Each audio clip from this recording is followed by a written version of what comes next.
आउज़ुबिल्लाहिमिनश्शैतानिर्रजीम बिस्मिल्लाहिर्रहमानिर्रहीम अस्सलाम वालेकुम।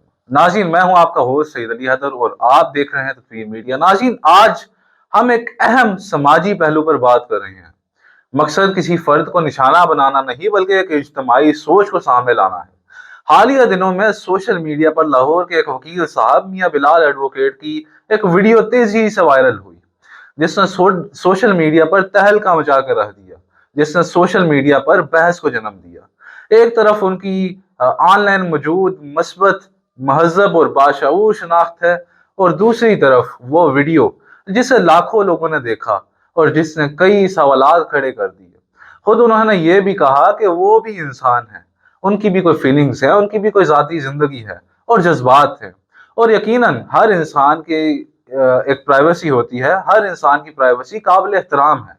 लेकिन अब हकीकत यहाँ ये है कि जब कोई भी वीडियो अवामी प्लेटफॉर्म पर अपलोड होती है या आ जाए, तो उसे हमारे बच्चे देखते हैं, हमारे नौजवान और पूरी कौम देखती है, तो वहां बात करना जरूरी होता है, वहां बात करना कंपल्सरी होता है। यहाँ बात नफरत की नहीं बल्कि जिम्मेदारी की है। काला कोट महज लिबास नहीं, बल्कि ये इंसाफ, कानून और इत्मीनान की अलामत है, और हम इस अलामत की कदर करते हैं। जो लोग इसको पहनते हैं उनसे मुआशरा एक मुस्बत मिसाल की तवक्का रखता है। उम्मीद यही है कि आइंदा हमारे रवैये उसी वकार, संजीदगी और मुस्बत तर्ज अमल की अक्कासी करेंगे, ताकि कानून का एहतराम बढ़े, इदारों का एहतराम बढ़े, इस काले कोड का एहतराम बढ़े, और बल्कि इदारों पर एतमाद मजबूत हो, और सोशल मीडिया भी इस्लाह का जरिया बने कि ना कि इंतशार का। शुक्रिया।